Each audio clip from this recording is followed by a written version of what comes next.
ನಮಸ್ತೆ ವೀಕ್ಷಕರೇ, maths class ಎಸ್.ಜೆ YouTube ಚಾನಲ್ಗೆ ಸ್ವಾಗತ. ನಾನು ನಿಮ್ಮ ಶಿವಯೋಗಿ. ಪ್ರಿಯ ವೀಕ್ಷಕರೇ, ಇಂದಿನ ಈ ಒಂದು ವಿಡಿಯೋಲಿ ನಾನು ಪಾರ್ಟ್ 4 ಅಂದರೆ 4ನೇ ವಿಡಿಯೋನ ಮಾಡ್ತಾ ಇದ್ದೀನಿ. ಈ ಒಂದು ವಿಡಿಯೋಲಿ ನಾನು ನಮಗೆ 4+4 8 ಮಾರ್ಕನ್ನು ಕವರ್ ಆಗ್ತಕ್ಕಂಥದ್ದನ್ನು ಹೇಳ್ಕೊಡ್ತೀನಿ. ಒಂದು ಬಂದ್ಬಿಟ್ಟು ಪತ್ರದ ಬಗ್ಗೆ ಹೇಳ್ಕೊಡ್ತೀನಿ ನಿಮಗೆ. ಎರಡನೇದು ಪ್ರಬಂಧದ ಬಗ್ಗೆ ಹೇಳ್ಕೊಡ್ತೀನಿ ಅಂತಾರೆ. ಫಸ್ಟ್ ಪತ್ರವನ್ನು ಯಾವ ಥರ ಬರೀಬೇಕು ಮತ್ತು ಪ್ರಬಂಧವನ್ನು ಯಾವ ಥರ ಬರೀಬೇಕು ಅಂತ ಹೇಳ್ಕೊಡ್ತೀನಿ ಅಂತ. ಹಾಗಾಗಿ ತಾವು ಈ ಒಂದು ವಿಡಿಯೋನ ಕೊನೆ ತನಕ ನೋಡಿರಿ. ಇಲ್ಲಿ ನಿಮಗೆ ಎಷ್ಟು ಮಾರ್ಕ್ ಕವರ್ ಆಗ್ತಾವೆ ಅಂದರೆ 4+4 8 ಮಾರ್ಕ್ ಕವರ್ ಆಗ್ತದೆ ನೋಡಿರಿ. ಇದಕ್ಕಿಂತ ಮುಂಚೆ ವಿಡಿಯೋಲಿ ಅಂದರೆ ಪಾರ್ಟ್ 1 ಪಾರ್ಟ್ 2 ಏನು ಮಾಡಿದ್ದೀನಲ್ಲ, ಅಲ್ಲಿ ನಿಮಗೆ ಪಾರ್ಟ್ 1ನಲ್ಲಿ ನಿಮಗೆ 10 ಮಾರ್ಕ್ ಕವರ್ ಆಗ್ತಾವೆ. ಮತ್ತು ಪಾರ್ಟ್ 2ಅಲ್ಲಿ 5 ಮಾರ್ಕ್ ಕವರ್ ಆಗ್ತದೆ ರೀ. ಪಾರ್ಟ್ 3ಅಲ್ಲಿ 8 ಮಾರ್ಕ್ ಕವರ್ ಆಗ್ತದೆ. ಇದು ಪಾರ್ಟ್ 4 ಇದೆ, ಇಲ್ಲಿ ನಿಮಗೆ 8 ಮಾರ್ಕ್ ಕವರ್ ಆಗ್ತಾಯಿದೆ ನೋಡಿರಿ. ಟೋಟಲ್ ಎಷ್ಟಾಯಿತು ಅಂತಂದರೆ 10 + 1 5 15 + 1 8 23 + 1 8 31. ಎಷ್ಟು ಕವರ್ ಆಯ್ತು ರೀ ನಿಮಗೆ? 31 ಮಾರ್ಕ್ ಕವರ್ ಆಗ್ತದೆ ನೋಡಿರಿ. ಆಲ್ಮೋಸ್ಟ್ ಆಲ್ ಇದೇನದ ಪಾಸಿಂಗ್ ಅದ ನೋಡಿರಿ, ರೈಟ್. ಸೊ 31 ಅಂಕ ಕವರ್ ಆಗ್ತಾವೆ. ಮುಂದಿನ ವಿಡಿಯೋಲ್ಲಿ ಏನದ ನಾನು ಮತ್ತೆ ನಿಮಗೆ 2 ಅಂಕದಾಗಲಿ 3 ಅಂಕದಾಗಲಿ 4 ಅಂಕದಾಗಲಿ ಅವೆಲ್ಲವನ್ನು ಹೇಳ್ಕೊಡ್ತೀನಿ ಅಂತ. ಹಾಗಾಗಿ ತಾವು ಪ್ರತಿಯೊಂದು ವಿಡಿಯೋನ ನೋಡಿರಿ. ಮತ್ತು ವಿಡಿಯೋ ಏನಾದರೂ ನಿಮಗೆ ಇಷ್ಟ ಆಯಿತು ಅಂದರೆ ಲೈಕ್ ಕೊಡಿರಿ, ಮತ್ತು ನೀವು ಫ್ರೆಂಡ್ಸಿಗೂ ಸಹ ಶೇರ್ ಮಾಡಿರಿ. ಇನ್ನು ಯಾರಾದರೂ ಸಬ್ಸ್ಕ್ರೈಬ್ ಆಗಿದ್ದಿಲ್ಲ ಅಂದರೆ ಈ ಕೂಡಲೇ ಸಬ್ಸ್ಕ್ರೈಬ್ ಆಗಿರಿ. ಕನ್ನಡ ಒಂದು ತುಂಬ ಈಸಿ ಇದೆ ರೀ. ನೀವೊಂದು 2-3 ದಿನದಾಗ ಓದಿ ಚೆನ್ನಾಗಿ ಸ್ಕೋರನ್ನು ಮಾಡ್ಬೋದು. ಓಕೆ. ಸೊ ಇಲ್ಲಿ ಕೆಲವೊಂದು ಹಿಂಟ್ಸ್ಗಳನ್ನು ಕೊಡ್ತೀನಿ ಅಂತ. ಯಾವ ಥರ ನೀವು ಪತ್ರವನ್ನು ಬರೀಬೇಕು, ಪತ್ರದಲ್ಲಿ ಯಾವ ಥರ ವಿದ್ದಿರ್ತದೆ, ಯಾವ್ಯಾವ ಥರ ಪತ್ರಗಳನ್ನು ಕೇಳ್ತಾರೆ, ಪ್ರಬಂಧವನ್ನು ಯಾವ ಥರ ಬರೀಬೇಕು ಎಲ್ಲವನ್ನು ಹೇಳ್ಕೊಡ್ತೀನಿ ಅಂತ. ಓಕೆ. ಸೊ ನಾನು ಏನು ಅಂದರೆ ಬೇಸಿಕಲಿ MSc ಮಾಡಿರೋದ್ರಿಂದ ಪತ್ರದ ಬಗ್ಗೆ ಅಷ್ಟೊಂದು ಗುರುತಿದ್ದಿದ್ದಿಲ್ಲ. ನಾನು ಯಾವಾಗ GPSTR CET ಬರೆದಿದ್ದೀನಿ ಆವಾಗ ಏನದ ಪತ್ರ ಮತ್ತು ಪ್ರಬಂಧಗಳ ಬಗ್ಗೆ ತಿಳ್ಕೊಂಡಿದ್ದೀನಿ. ಯಾಕಂದ್ರೆ ಅಲ್ಲಿ ನಮಗೆ ಸಿಲೆಬಸ್ಸಲ್ಲಿ ಪತ್ರ ಮತ್ತು ಪ್ರಬಂಧ ಬರೆಯೋದಿದ್ದಿರ್ತದೆ ರೀ. ಇದು ನಿಮಗೆ ಪತ್ರ ಮತ್ತು ಪ್ರಬಂಧ ಬರೀಬೇಕಂದ್ರೆ ಮೇನ್ ಏನು ಗೊತ್ತಿರಬೇಕಪ್ಪ, ನಿಮಗೆ ಏನು ನಾಲೆಜ್ ಇರಬೇಕು ಅಂತಂದರೆ ಮೋಸ್ಟ್ ಇಂಪಾರ್ಟೆಂಟ್ ಅಂದರೆ ನಿಮಗೆ ವೊಕಾಬ್ಲರಿ ಅಂದರೆ ಕೆಲವೊಂದು ವರ್ಡ್ಸ್ಗಳು ಶಬ್ದಗಳು ಗೊತ್ತಿರಬೇಕು ರೀ. ಓಕೆ. ಒಂದು 2-3 ಪಾಯಿಂಟ್ಸ್ ಇಟ್ಕೊಂಡು ನೀವೇನದ 2ರಿಂದ 3 ಪಾಯಿಂಟ್ಸ್ ಇದ್ದು ಅಂದ್ರೆ ಸಾಕು, ನೀವೇನದ ಒಂದು ಪತ್ರವನ್ನು ಬರಿತೀರಿ. ಒಂದು 4ರಿಂದ 5 ಪಾಯಿಂಟ್ಸ್ಗಳು ಇದ್ದವು ಅಂತಂದರೆ ಈಸಿಯಾಗಿ ತಾವೇನು ಬರಿಬೋದು, ಪ್ರಬಂಧವನ್ನು ಬರಿಬೋದು. ಪ್ರಬಂಧ ಬರಲಿಕ್ಕೆ 4-5 ಪಾಯಿಂಟ್ಸ್ ಬೇಕು, ಪತ್ರ ಬರಲಿಕ್ಕೆ 2-3 ಪಾಯಿಂಟ್ಸ್ ಬೇಕು ನೋಡಿರಿ, ರೈಟ್. ಇಲ್ಲಿ ನೋಡಿರಿ, ಇವಾಗ ಫಸ್ಟ್ ಪತ್ರದ ಬಗ್ಗೆ ಹೇಳ್ಕೊಡ್ತೀನಿ ಅಂತ, ಅದಾದ್ಮೇಲೆ ಪ್ರಬಂಧದ ಬಗ್ಗೆ ಹೇಳ್ಕೊಡ್ತೀನಿ ಅಂತ. ಸ್ವಲ್ಪ ವಿಡಿಯೋ ಲೆಂತ್ ಜಾಸ್ತಿ ಆಗ್ಬೋದು, ತಾವು ಕೊನೆ ತನಕ ನೋಡಿರಿ. ಯಾವ ಥರ ಕೇಳ್ಬೋದು ನೋಡಿರಿ. ವರ್ಗಾವಣೆ ಪತ್ರ ಅಂಕಪಟ್ಟಿ ಕೋರಿ ಪ್ರಾಚಾರ್ಯರಿಗೆ ಒಂದು ಪತ್ರವನ್ನು ಬರೆಯಿರಿ ಅಂತ ಕೇಳ್ಬೋದು. ಅಂದರೆ ಇವಾಗ ನಿಮ್ಮದು TC ಇದಿರ್ತಿಲ್ಲ, ಟ್ರಾನ್ಸ್ಫರ್ ಸರ್ಟಿಫಿಕೇಟ್ ಅಂತ ಕರಿತಿದ್ದೆ, ಅಥವಾ LC ಅಂತ ಕರಿತಿದ್ದೆ, ಲರ್ನಿಂಗ್ ಸರ್ಟಿಫಿಕೇಟ್ ಅಂತ ಕರಿತಿದ್ದೆ. ಅದನ್ನು ವರ್ಗಾವಣೆ ಪತ್ರ ಅಂತ ಕರೀತಾರೆ. ಮತ್ತು ಅಂಕಪಟ್ಟಿ ಮಾರ್ಕ್ಸ್ ಕಾರ್ಡ್, ಯಾವುದ್ರದು ಮಾರ್ಕ್ಸ್ ಕಾರ್ಡ್, ಇವಾಗ ಸೆಕೆಂಡ್ PUC ಮುಗೀತದಲ್ಲ ನಿಮ್ಮದು, ಮಾರ್ಕ್ಸ್ ಕಾರ್ಡ್ ಬರ್ತಲ್ಲ, ಆ ಒಂದು ಅಂಕಪಟ್ಟಿ ಮತ್ತು ಈ ಒಂದು TC ಬೇಕಂತ ಹೇಳಿ ಏನು ಬರೀಬೇಕು ಅಂದರೆ ಒಂದು ಪ್ರಾಚಾರ್ಯ ಅಂದರೆ ಪ್ರಿನ್ಸಿಪಲ್ಗೆ ಒಂದು ಲೆಟ್ರ್ ಬರೆಯೋದಿದ್ದಿರ್ತದೆ. ಇದೊಂದು ಬಿಟ್ಟು ಇದು ಅಫಿಷಿಯಲ್ ಆಯಿತು. ಓಕೆ. ಇದು ಅಫಿಷಿಯಲ್ ಆಯ್ತು, ಇದು ವ್ಯಾವಹಾರಿಕದಾಗ ಬರ್ತದೆ ರೀ. ಇದು ಇದೇನಾದ್ರೆ ಪರ್ಸ್ನಲ್ದಾಗ ಬರ್ತದೆ. ಇದು ಶೈಕ್ಷಣಿಕ ಪ್ರವಾಸಕ್ಕೆ ಅನುಮತಿ ಕೋರಿ ತಂದೆ ತಾಯಿ ಅಥವಾ ಪೋಷಕರಿಗೆ ಒಂದು ಪತ್ರವನ್ನು ಬರೆಯಿರಿ. ಅಂದರೆ ಇವಾಗ ನೀವು ನಿಮ್ಮದು ಕಾಲೇಜಿನಲ್ಲಿ ಒಂದು ಪ್ರವಾಸವನ್ನು ಏರ್ಪಡಿಸಿದ್ದಾರೆ, ಆ ಪ್ರವಾಸಕ್ಕೆ ಹೋಗ್ಲಿಕ್ಕೆ ನಿಮ್ಮದು ತಂದೆ ತಾಯಿ ಅಥವಾ ಪೋಷಕರದು ಅನುಮತಿ ಅಥವಾ ಒಪ್ಪಿಗೆ ಬೇಕು ರೀ. ಅವ್ರದ್ದು ಒಪ್ಪಿಗೆ ಪತ್ರ ಅಥವಾ ಅನುಮತಿ ಪತ್ರ ಇದ್ದಾಗ ಮಾತ್ರ ನಿಮ್ಗೇನದ ಶೈಕ್ಷಣಿಕ ಪ್ರವಾಸಕ್ಕೆ ಕರ್ಕೊಂಡು ಹೋಗ್ತಾರೆ. ಓಕೆ. ಗೊತ್ತೈತಲ್ವ ಪತ್ರ ಅದಕ್ಕೆ ಬರಿಬೇಕಂತ ಹೇಳಿ, ಮ್ಯಾಟ್ರ್ ಗೊತ್ತೈತಾ ಅಥವಾ ರೀಸನ್ ಗೊತ್ತೈತಲ್ಲ. ಓಕೆ. So very simple. ಇವಾಗ ಫಸ್ಟ್ ಯಾವ್ದು ಬರೋಣ ನಾವು ಅಂತಂದರೆ ಅಫಿಷಿಯಲ್ ಬರೋಣ ಅಂತ. ಪ್ರಾಚಾರ್ಯರಿಗೆ ಅಂತ ಯಾವ ಥರ ಲೆಟ್ರನ್ನು ಬರೀಬೇಕಂತ ಹೇಳ್ತೀವಿ ನೋಡಿರಿ. ಈ ಕಡೆ ಏನು ಮಾಡಬೇಕು ನೀವು ಫಸ್ಟ್ ಅಂತಂದರೆ ಇವರಿಂದ ಹಾಕ್ರಿ ಅಥವಾ ಇಂದ ಹಾಕ್ರಿ. ಓಕೆ. ನಿಮ್ಮ ಹೆಸರು ಯಾವುದೇ ರೀತಿ ಮೆನ್ಷನ್ ಮಾಡೋಕ್ಕೆ ಹೋಗ್ಬಿಡ್ರಿ. ಅಲ್ಲಿ ಬ ಕವನ್ನು ಬಳಕೆ ಮಾಡಿರಿ. ಆಮೇಲೆ ಊರು, ರೈಟ್, ಅದನ್ನು ತಾಲೂಕು ಡಿಸ್ಟಿಕ್ ಏನಾದ್ರು ಅದನ್ನು ಹಾಕ್ರಿ. ಡೇಟ್ ಹಾಕ್ರಿ, ನೀವು ಯಾವತ್ತಿನ ದಿನ ಬರಿಬೇಕಲ್ಲಕತ್ತಿರಲ್ಲ ಅಥವಾ ಎಕ್ಸಾಮ್ ದಿನ ಅದೇ ಡೇಟೇ ಹಾಕ್ರಿ, ಅಥವಾ ಯಾವುದನ್ನು ಡೇಟ್ ಹಾಕ್ಬೋದು. ಸ್ಥಳ ಹಾಕ್ರಿಲ್ಲ ಅಂದ್ರೆ ಅಷ್ಟೇ ಬಿಡ್ರಿ. ಯಾರಿಗೆ ಬರ್ಲಿಕ್ಕತ್ತೀರಿ? ಪ್ರಾಚಾರ್ಯರಿಗೆ. ಯಾವ್ದು ಕಾಲೇಜ್ ಅಂತಂದರೆ ಯಾವುದೇ ಒಂದು ಕಾಲೇಜ್ ಹಾಕ್ರಿ. ನಿಮ್ಮ ಹೆಸರು ಹಾಕ್ಬಿಡ್ರಿ, ಕಾಲೇಜ್ ಹೆಸರು ಹಾಕ್ರಿ ನಡೀತದೆ. ಓಕೆ, ಇಲ್ಲಾಂದರೆ ಕಾಲೇಜು ಖಾಲಿ ಪ್ರಾಚಾರ್ಯ ಅಂತ ಬರೆದು XYZ ಅಂತ ಬರೀರಿ. ಇಲ್ಲಾಂದರೆ ಇಲ್ಲಿ ಅ ಬ ಕ ತೊಗೊಂಡ್ರೆ ಇಲ್ಲಿ ಕ ಕ ಚಟ ತಪ ತೊಗೋರಿ, ನಡೀತದೆ ಏನೋ ತೊಗೊಂಡ್ರೆ. ಸೊ ಮಾನ್ಯರೇ ಏನು ಬರಿಬೇಕು ಇಲ್ಲಿ, ಫಸ್ಟ್ ಮಾನ್ಯರೇ ಬರೀಬೇಕು, ಅದ್ರ ಬಾಜು ಒಂದು ಕಾಮ ಹಾಕಬೇಕು. ಆಮೇಲೆ ವಿಷಯ ಬರೀರಿ. ಏನು ವರ್ಗಾವಣೆ ಪತ್ರ, ವರ್ಗಾವಣೆ ಮತ್ತು ಇನ್ನೊಂದೇನು ಬರೀಬೇಕು ಇಲ್ಲಿ, ಅಂಕಪಟ್ಟಿ ಅಂಕಪಟ್ಟಿ ಕೋರಿ ಮನವಿ ಅಂತ ಬರೀರಿ. ನಮ್ಮ ಕಾಲೇಜಿನಲ್ಲಿ ದ್ವಿತೀಯ PUC, ಅದು ತಮ್ಮ ಕಾಲೇಜಿನಲ್ಲಿ ಅವ್ರ ಕಾಲೇಜ್ದಾಗ ತಾವೇನು ಮಾಡಿರ್ತೀರಿ, ದ್ವಿತೀಯ PUC ಮುಗಿಸಿರ್ತೀರಲ್ವ, ಯಾವುದೇ ವಿಭಾಗದ ಮುಗಿಸಿರ್ತೀರಿ ಅದನ್ನು ಬರೀರಿ. ಕನ್ನಡ ವಿಭಾಗ ಇದ್ದರೆ ಕಲಾ ವಿಭಾಗ ಇದ್ದರೆ ಕಲಾ ವಿಭಾಗದಲ್ಲಿ ಬರೀರಿ. ಮತ್ತು ವಾಣಿಜ್ಯ ವಿಭಾಗ ಇದ್ದರೆ ವಾಣಿಜ್ಯ ವಿಭಾಗ ಬರೀರಿ. ವಿಜ್ಞಾನ ವಿಭಾಗ ಇದ್ದರೆ ವಿಜ್ಞಾನ ವಿಭಾಗದಲ್ಲಿ ವ್ಯಾಸಂಗ ಪೂರ್ಣಗೊಳಿಸಿ ಕಳೆದ ಏಪ್ರಿಲ್ನಲ್ಲಿ ನಡೆದ ದ್ವಿತೀಯ PUC ವಾರ್ಷಿಕ ಪರೀಕ್ಷೆಯಲ್ಲಿ, ಏಪ್ರಿಲ್ ಆದರೂ ಬರೀರಿ, ಮಾರ್ಚ್ ಆದರೂ ಬರೀರಿ, ಉತ್ತಮ ಅಂಕಗಳಿಗೆ ನಾನು ತೇರ್ಗಡೆಯನ್ನು ಹೊಂದಿರುತ್ತೇನೆ. ಅಲ್ಲದೆ ಸರ್ಕಾರವು ನಡೆಸುವ ತಾಂತ್ರಿಕ ಶಿಕ್ಷಣದ ವೃತ್ತಿಪರ ಕೋರ್ಸ್ಗಳ ಪ್ರವೇಶ ಪರೀಕ್ಷೆಯಲ್ಲಿ ನೀವು ಯಾವುದನ್ನು ಬರೀಬೋದು. ಇಲ್ಲಿ ತಾಂತ್ರಿಕ ಶಿಕ್ಷಣ ಆದರೂ ಬರೀಬೋದು, ಅಥವಾ ಮೆಡಿಕಲ್ ಆದರೂ ಬರೀಬೋದು, ಏನೂ ಬರೀಬೋದು. ಅಥವಾ ಹೆಚ್ಚಿನ ಒಂದು ವಿದ್ಯಾಭ್ಯಾಸಕ್ಕಾಗಿ ಅಂತಲೂ ಬರೀಬೋದು. ಹೆಚ್ಚಿನ ವಿದ್ಯಾಭ್ಯಾಸ ಅಂತ ಬರೆದ್ರೂ ನಡೀತದೆ. ಓಕೆ, ಇದೆಲ್ಲ ಬಯಾಟ್ ಮಾಡ್ಬೇಕಂತಲ್ಲ, ಹೆಚ್ಚಿನ ವಿದ್ಯಾಭ್ಯಾಸಕ್ಕೆ ಬರೆದ್ರೆ ಸಾಕು. ಪ್ರವೇಶ ಪರೀಕ್ಷೆಯಲ್ಲಿ ಉತ್ತಮ ಅಂಕ ಗಳಿಸಿ ಬೆಳಗಾವಿ ನೆಹರು ವೈದ್ಯ ವಿಜ್ಞಾನ ಕಾಲೇಜಿನಲ್ಲಿ ವೈದ್ಯ ವಿಜ್ಞಾನ ಅಭ್ಯಾಸಕ್ಕೆ ಪ್ರವೇಶ ಪಡೆದಿದ್ದು ವರ್ಗಾವಣೆ ಪತ್ರ ಅವಶ್ಯಕತೆ ಇದೆ. ತಾವು ಕೃಪೆ ಮಾಡಿ ನನ್ನ ವರ್ಗಾವಣೆ ಹಾಗೂ ವ್ಯಾಸಂಗ ಪ್ರಮಾಣ ಪತ್ರವನ್ನು ನೀಡಬೇಕೆಂದು ಈ ಮೂಲಕ ಕೇಳಿಕೊಳ್ಳುತ್ತೇನೆ. ಇಲ್ಲಿ ನೀವು ಕಾಲೇಜಿನ ಹೆಸರು ಅದೆಲ್ಲ ಬರೀಬೇಕಂತೇನು ಅವಶ್ಯಕತೆ ಇಲ್ಲರಿ. ಹೆಚ್ಚಿನ ವಿದ್ಯಾಭ್ಯಾಸಕ್ಕಾಗಿ ನಾನು ಇಂಥ ಕಾಲೇಜಿನಲ್ಲಿ ಒಂದು ಪ್ರವೇಶವನ್ನು ಪಡೆದಿದ್ದೇನೆ, ಸುಮ್ಮನೆ ಯಾವುದಾದ್ರೂ ಒಂದು ಕಾಲೇಜ್ ಹೆಸರು ಹಾಕಿರಿ. ಪ್ರವೇಶ ಪಡೆದಿದ್ದು ವರ್ಗಾವಣೆ ಪತ್ರದ ಅವಶ್ಯಕತೆ, ವರ್ಗಾವಣೆ ಮತ್ತು ಅಂಕಪಟ್ಟಿ ಒಂದು ಅವಶ್ಯಕತೆ ಇದೆ ಅಂತ ಬರೀರಿ. ಓಕೆ, ವರ್ಗಾವಣೆ ಪತ್ರ ಮತ್ತು ಅಂಕಪಟ್ಟಿ ಅವಶ್ಯಕತೆ ಇದೆ. ತಾವು ಕೃಪೆ ಮಾಡಿ ನನ್ನ ವರ್ಗಾವಣೆ ಹಾಗೂ ವ್ಯಾಸಂಗ ಪ್ರಮಾಣ ಪತ್ರ ನೀಡಬೇಕೆಂದು ತಮ್ಮಲ್ಲಿ ಈ ಮೂಲಕ ಕೇಳಿಕೊಳ್ಳುತ್ತೇನೆ. ಧನ್ಯವಾದಗಳೊಂದಿಗೆ ಬರೆದು ಕೆಳಗೆ ನೋಡಬೇಕಂದ್ರೆ ಇಂತಿ ತಮ್ಮ ವಿಧೇಯ ಅಥವಾ ಇಂತಿ ತಮ್ಮ ವಿಶ್ವಾಸಿ ಅಂತಲೂ ಬರಿಬೋದು, ವಿದ್ಯಾರ್ಥಿ ಅಂತಲೂ ಬರಿಬೋದು. ಅ ಬ ಕ ಬರೀರಿ, ಆಮೇಲೆ ದಿನಾಂಕ ಯಾವುದಾದ್ರೂ ಹಾಕ್ರಿ. ಓಕೆ, ಸೊ ಕ್ಷೇಮ ರವರಿಂದ ಅ ಬ ಕ ಇದೇನಂದ್ರೆ ಸೆಕೆಂಡ್ ಅದ ನೋಡ್ರಿ. ಮತ್ತೆ ಇನ್ನೊಂದು ಇದು ಇಲ್ಲಿಗೆ ಮುಗೀತು,